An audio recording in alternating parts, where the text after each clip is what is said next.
बिस्मिल्लाहिर्रहमानिर्रहीम। The blank page official में आपको खुशामदीद कहते हैं। अगर आप नए हैं इस चैनल पर तो सब्सक्राइब ज़रूर करिएगा और बेल आइकन को प्रेस करना ना भूलिएगा। 1947 में जब इंडिया और पाकिस्तान स्प्लिट हो रहे थे तो बहुत सारी कम्युनिटीज़ की तरह सिख बरादरी के अंदर भी दो मौक़िफ़, दो नैरेटिव थे। एक नैरेटिव ये भी था, कुछ सिख जो लीडरान थे उस वक्त के, वो ये भी आइडिया फ्लोट कर रहे थे कि हमें पाकिस्तान के साथ मर्ज होना चाहिए क्योंकि हमारे जो बहुत सारे मजहबी मकामात हैं वो वहाँ पर हैं पाकिस्तान के अंदर, तो हमें चाहिए कि हम पाकिस्तान के अंदर मर्ज हो जाएं।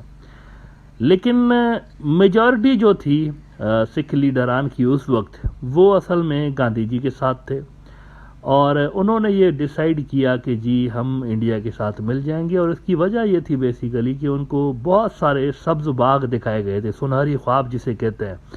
आपकी अपनी स्टेट होगी डिफेक्टो, यानी आप नाम में सिर्फ इंडिया में होंगे, बाकी सब कुछ आपके हवाले होगा, आप अपनी ज़मीन पे खुद ही अपने मालिक होंगे सारा कुछ। लेकिन वो मालिक होना और वो सॉवरेनिटी देना तो मतलब वो तो गया, खाक में गई ना वो तो। उल्टा ये हो गया कि इंडिया का कॉन्स्टिट्यूशन बनाते वक्त सिखों के एग्जिस्टेंस को ही इनकार कर दिया गया कि वो भी कोई अलग कम्युनिटी है। उनको मर्ज कर दिया गया हिंदुइज्म में। इंडियन कॉन्स्टिट्यूशन के अंदर सिख बरादरी को कोई अलग कौम नहीं तस्लीम किया जाता, उनको मर्ज किया गया है हिंदुइज्म के अंदर। उनको हिंदुइज्म का फ़िरका बना दिया गया, जो कि सरासर गलत है, क्योंकि हर लिहाज से सिखिज़म जो है ना वो एक अलग मज़हब है, उसकी आइडियोलॉजी बिल्कुल डिफरेंट है हिंदुइज्म से। उनकी मजहबी किताब जो है उनके, वो बिल्कुल डिफरेंट है हिंदुइज्म से। वो उन देवी देवताओं को पूजते ही नहीं है जिनको हिंदू बिरादरी के लोग पूज रहे होते हैं, ना ही उनके अंदर कोई कास्ट सिस्टम इस तरह से होता है। लेकिन उस सब के बावजूद आप देखें कि सिखों को हिंदुइज्म में मर्ज कर दिया गया ऑफिशियली।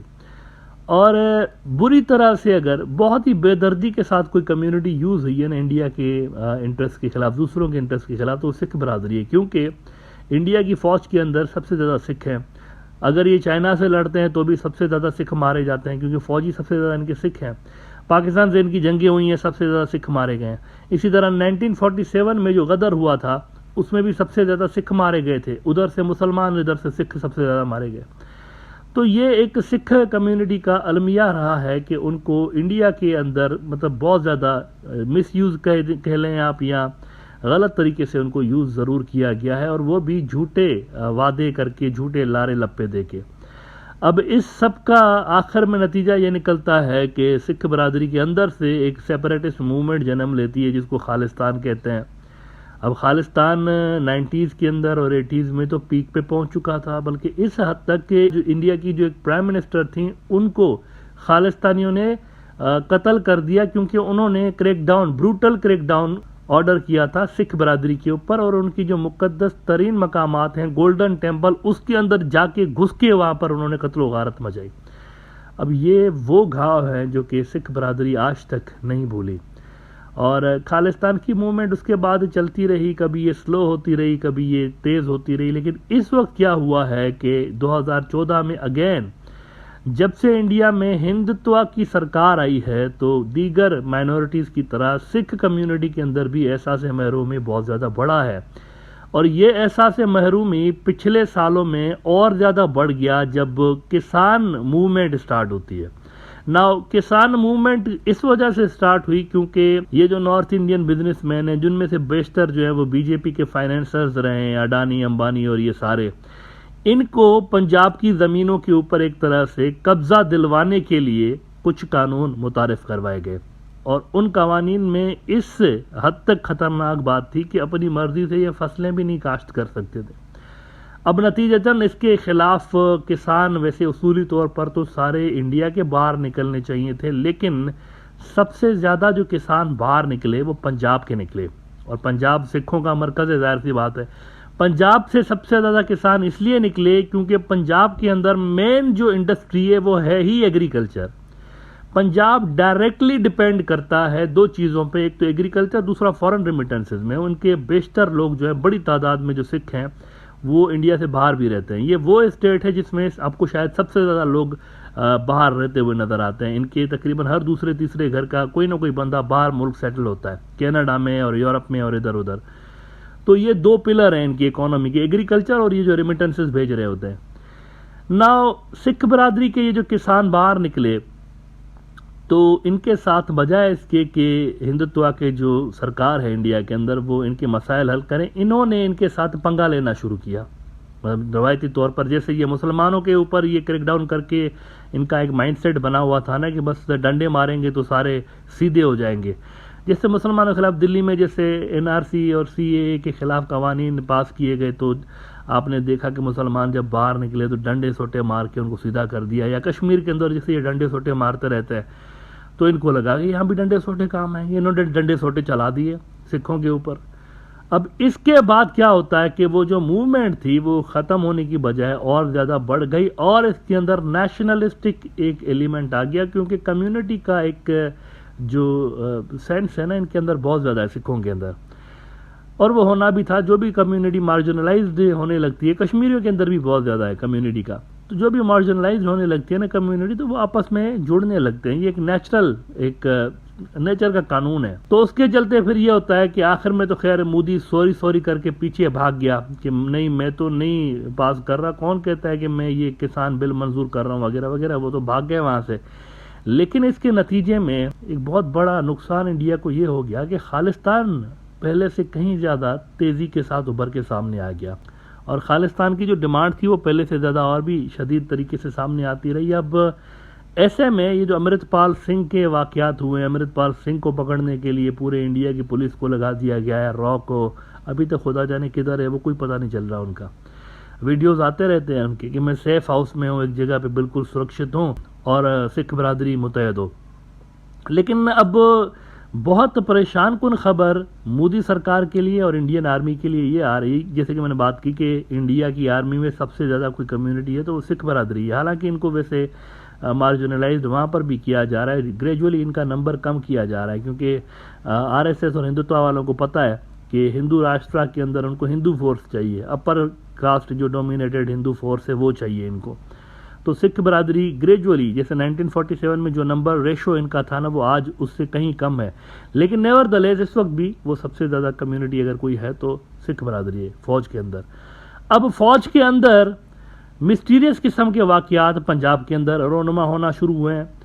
कल ये हुआ है कि इधर से खालिस्तान की मूवमेंट पीक पे जा रही है, उधर भटिंडा के अंदर इंडिया की फ़ौज के वहाँ पर एक कंटोनमेंट के अंदर फायरिंग का वाक़या पेश आ गया, पूरा सरार किस्म का, जिसको छुपाया जा रहा है मेरे हिसाब से। उसकी डिटेल्स ज़्यादा नहीं बताई जा रही, सिर्फ ये बताया जा रहा है कि 4 फौजी मारे गए हैं, 4 फौजी।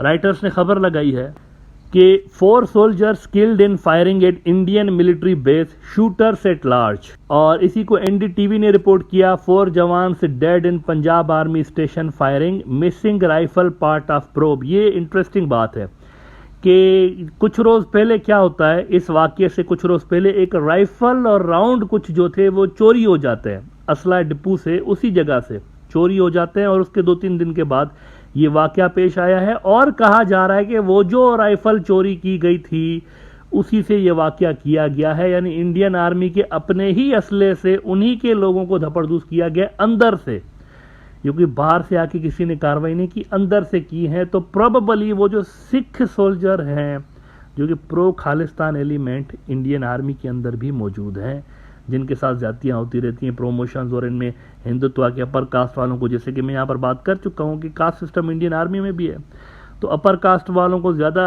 प्रेफरेंस दी जाती है, और लोअर कास्ट और ये जो दीगर हैं आजकल उनको, पहले सेक्युलर आर्मी हुआ करती थी लेकिन अब हिंदू आर्मी में इसको कन्वर्ट चूँकि किया जा रहा है। ख़ास तौर पर ये ट्रेंड डेंजरसली स्टार्ट हुआ था बिपिन रावत के दौर से ख़ास तौर पर, और अब ये खैर बढ़ता ही जा रहा है। डायरेक्टली बीजेपी कंट्रोल करती है, ये बीजेपी की मिलिटेंट विंग बन चुकी है असल में। और एनडीटीवी को ही मैं कोट कर रहा हूं, Bathinda firing, the area has been sealed off and quick response teams are conducting a search, the army's south western command said in a statement. और इसके अंदर वो कह रहे हैं कि on reports that INSAS rifle and ammunition that were missing 2 days back could have been used in the incident, the army statement said. All aspects, including the possible case of involvement of an INSAS rifle along with 28 round reported missing 2 days back, are being ascertained.